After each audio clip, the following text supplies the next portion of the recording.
बिस्मिल्लाहिर्रहमानिर्रहीम। प्यारे बच्चों, आज हम वली दकनी की पहली गज़ल पढ़ते हैं। इस सबक में इसने 2 गज़लें लिखी हैं। आज हम गज़ल नंबर 1 पढ़ेंगे। आप सफ़र नंबर 107 पर नज़र रखिए। पहला शेर है, बेवफाई न कर खुदा सूं डर, जग हसाई न कर खुदा सूं डर। जग हसाई इसका माने है आम रसवाई, यानी दुनिया की बदनामी। शायर वली दकनी इस शेर में महबूब से मुखातिब होकर फरमाते हैं कि ए मेरे महबूब, मुझसे बेवफाई न करो। तुम मुझसे बेवफाई करोगे तो मेरी भी बदनामी होगी और तेरी भी। लोग मुझ पर हंसेंगे और कि इसका महबूब बेवफा निकला, इससे धोखा दे गया। और तुम पर लोग इसलिए हंसेंगे कि तुमने इश्क की लाज न रखी और बेवफा निकले। इसलिए ऐ मेरे महबूब, खुदा से डरो और मेरे साथ वफादारी निभाओ। मैं तुम्हारा सच्चा आशिक हूँ। यह है पहले शेर की तशरीह। दूसरा है जुदाई में जिंदगी मुश्किल, आ जुदाई न कर खुदा सूं डर। शायर वली अपने महबूब से मुखातिब होकर फरमाते हैं कि तुम्हारी जुदाई में ज़िंदगी गुजारना बहुत मुश्किल है। मैं तुमसे दूर रहकर ज़िंदा नहीं रह सकता, इसलिए दूरी ख़त्म कर दे ऐ मेरे महबूब, और मेरे पास आ जा ताकि मैं ज़िंदगी जीने के काबिल हो सकूं। तीसरा शेर है, उस सूं जो आशनाई डर कर है, आशनाई न कर खुदा सूं डर।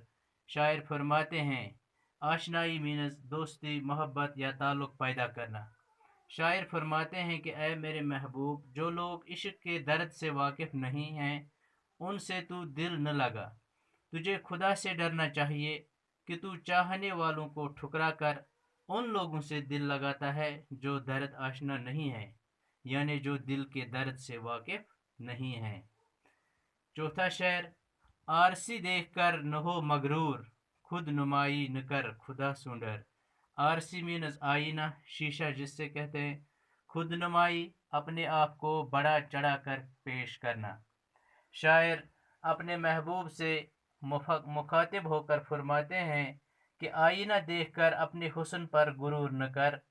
इसमें तो शक नहीं कि तू बहुत हसीन है, और जब तू अपने हुस्न को देखकर मगरूर हो जाता है और किसी को अपने बराबर नहीं समझता, तो ये खुद नुमाई तुम्हें गुनहगार कर देती है। यानी अपने आप को बड़ा चढ़ा कर पेश करना गुनहगार बना देती है। इसलिए खुदा से डर और खुद नुमाई न कर। लास्ट 5वां शेर, मक्ता जिसे हम कहते हैं, इसमें शायर अपना तखल्लुस भी लाता है। ऐ वली गैर आस्ताने यार, जुब्बा साई न कर खुदा सूं डर। वली जुब्बा साई माने सजदा करना, आस्ताने यार का माने है महबूब का ठिकाना। वली अपने आप से मुखातिब होकर खुद को समझाते हैं कि दुनियावी महबूब का ठिकाना तो पराया है, अपना नहीं, इसलिए वहाँ जाकर सजदे न कर। ये तो शिरक है, इसलिए खुदा से डर और ऐसा करने से बाज आ। शुक्रिया। कल इंशाल्लाह गज़ल नंबर 2 हम पढ़ते हैं।